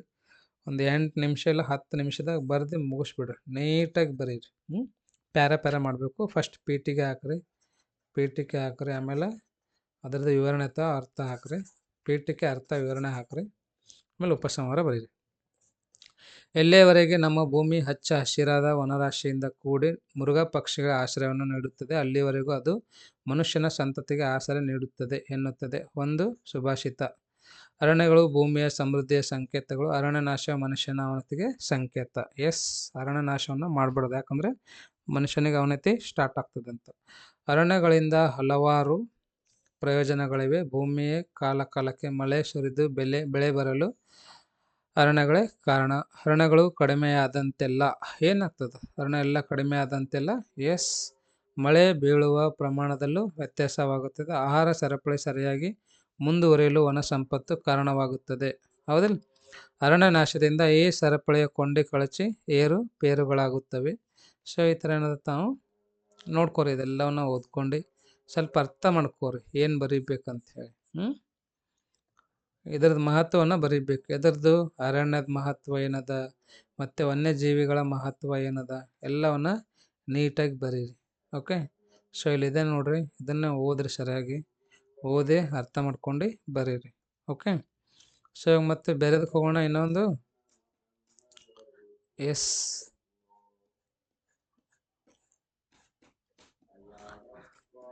ಮತ್ತೊಂದು ನೋಡೋಣ ಅಂತ. ಏನದು? ಪ್ರಬಂಧ. ಇಲ್ಲದ ನೋಡ್ರಿ,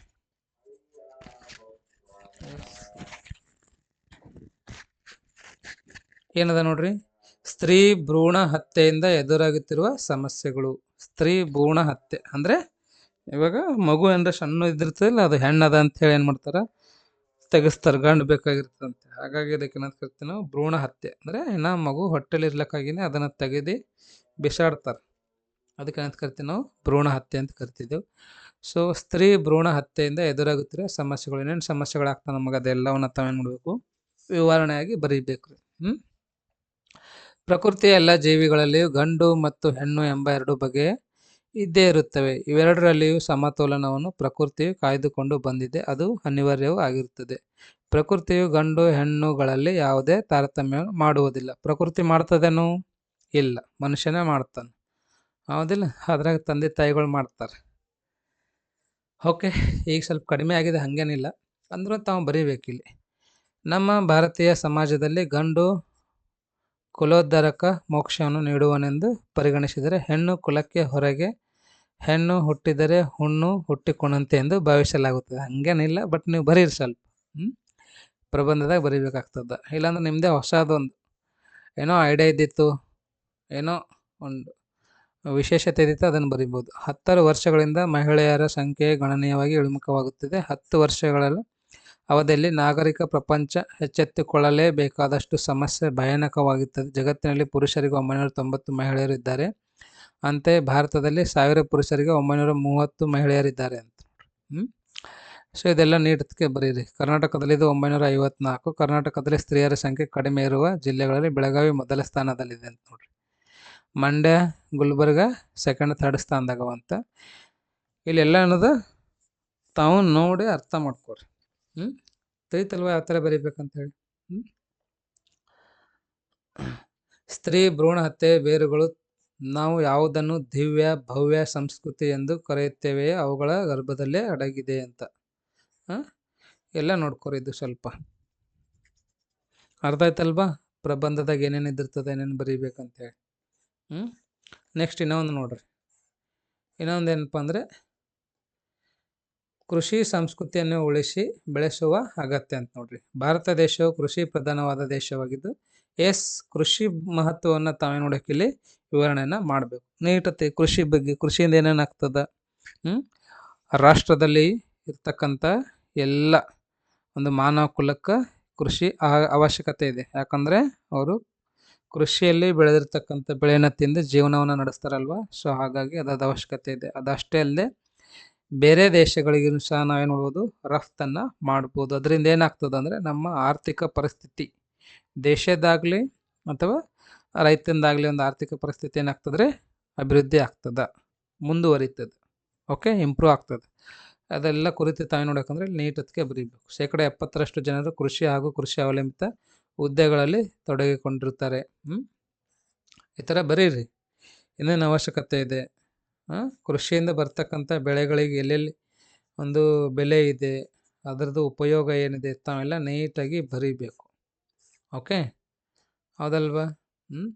ಕೈಗಾರೀಕರಣಕ್ಕೆ ಏನದ, ಎಲ್ಲದಕ್ಕೆ ನಮ್ಮ ಜೀವನದಲ್ಲಿ ಪ್ರತಿಯೊಂದರಲ್ಲಿ ಏನದ ರೀ, ಒಂದು ಕೃಷಿದು ಮಹತ್ವ ಇದ್ದೇ ಇದೆ. ನಾವು ಬದುಕಬೇಕಾಗಿತ್ತು, ನಾವು ಜೀವನ ನಡೆಸಬೇಕಾಗಿತ್ತು, ಏನೇ ಮಾಡಬೇಕಾಗಿತ್ತು ಅಂದ್ರೆ ನಮಗೇನು ಬೇಕು ರೀ? ಆಹಾರ ಬೇಕು. ಆಹಾರ ಯಾವ ಥರ ಸಿಗ್ತದೆ ನಮಗಂದ್ರೆ ಕೃಷಿಯಿಂದ ಮಾತ್ರ ಸಿಗ್ತದೆ. ಎಲ್ಲವನ್ನ ಬರೀರಿ. ಓಕೆನಾ? ಸೊ ಇನ್ನೊಂದೆರಡು ನೋಡೋಣ ಅಂತ್ರಿ. ಕೃಷಿ ಸಂಸ್ಕೃತಿ ಆಯಿತು, ಹಂಗು ಕೃಷಿ ಸಂಸ್ಕೃತಿ ಆಗಿದೆ. ಎಸ್,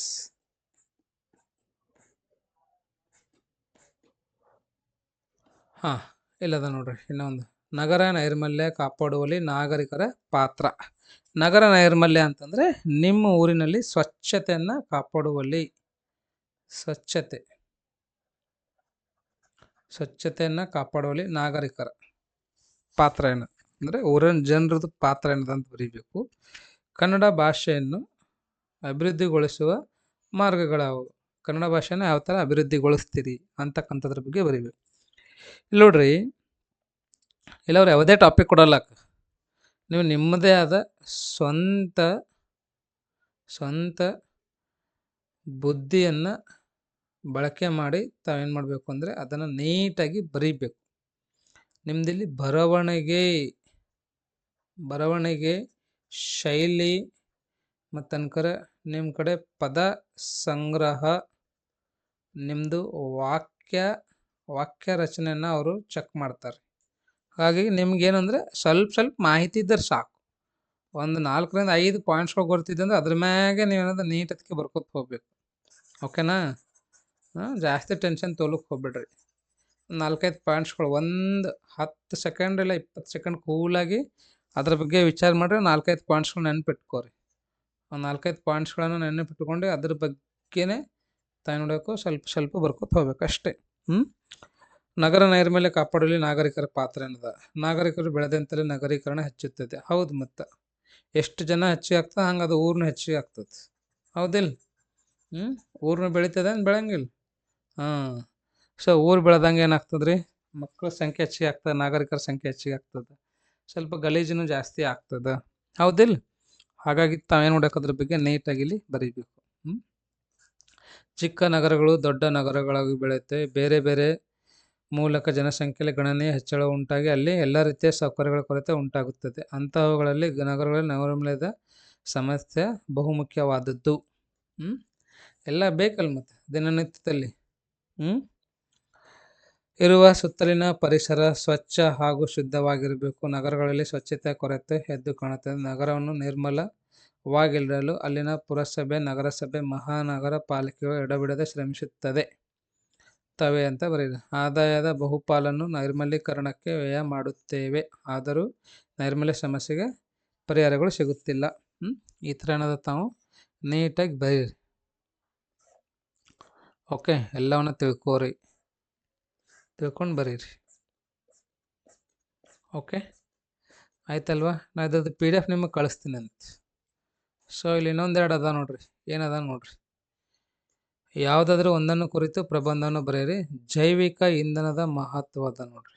ಎಸ್, ಜೈವಿಕ ಇಂಧನದ ಮಹತ್ವ ಏನದ ಅದನ್ನು ಬರೀರಿ ಅಥವಾ ಅದನ್ನು ಓದ್ರಿ. ಇವೇ ಬರ್ತಾವಂತ ಹೇಳಪ್ಲೇ ಇರಂಗಿಲ್ಲ. ಓಕೆ, ಇವೇ ಬರ್ತಾವಂತ ಹೇಳಪ್ಲೇ ಇರಲ್ಲ. ಇಲ್ಲೇನದ ನೀವು ನಿಮ್ಮದೇ ಆದ ಕೆಲವೊಂದು ಪದಗಳನ್ನು ಬುದ್ಧಿಶಕ್ತಿಯನ್ನು ಬಳಕೆ ಮಾಡಿ ತಾವು ಬರೀಬೇಕು. ಅರ್ಥ ಆಯ್ತಲ್ವ? ಒಂದು ಐಡಿಯಾ ಬಂತಲ್ವ ಯಾವ ಥರ ಬರೀಬೇಕಂತೇಳಿ. ಎಸ್, ಸೊ ನಾನು ಏನದ ಇದ್ರದ್ದು PDF ನಿಮಗೆ ಕಳಿಸ್ತೀನಿ ಅಂತ್ರಿ. ಎಲ್ಲಂದರೆ ಟೆಲಿಗ್ರಾಮ್ದಾಗ ಕಳಿಸ್ತೀನಿ. ಇನ್ನೂ ಯಾರಾದರೂ ಜಾಯ್ನ್ ಆಗೋದಿಲ್ಲ ಅಂದರೆ ಡಿಸ್ಕ್ರಿಪ್ಷನಲ್ಲಿ ಕೊಟ್ಟಿರ್ತಕ್ಕಂಥ ಲಿಂಕನ್ನು ಯೂಸ್ ಮಾಡಿ ತಾವು ಜಾಯಿನ್ ಆಗ್ರಿ. ಓಕೆ. ಸೊ ಈ ಒಂದು ವಿಡಿಯೋ ನಿಮಗೆ ಇಷ್ಟ ಆಗಿದೆ ಅಂತ ಅನ್ಕೊತೀನಿ. ಇಷ್ಟ ಆಗಿತ್ತು ಅಂದರೆ ಲೈಕ್ ಕೊಡಿರಿ, ನಿಮ್ಮ ಫ್ರೆಂಡ್ಸಿಗೂ ಸಹ ಶೇರ್ ಮಾಡಿರಿ. ಇನ್ನೂ ಯಾರಾದರೂ ಸಬ್ಸ್ಕ್ರೈಬ್ ಆಗಿದ್ದಿಲ್ಲ ಅಂದರೆ ಈ ಕೂಡಲೇ ಸಬ್ಸ್ಕ್ರೈಬ್ ಆಗಿರಿ. ಓಕೆನಾ. ಸೊ ಈ ಒಂದು ವಿಡಿಯೋನ ತಾವು ಇಷ್ಟೋ ತನಕ ನೋಡೋದಕ್ಕೆ ತಮ್ಮೆಲ್ಲರಿಗೂ ತುಂಬ ಧನ್ಯವಾದಗಳು.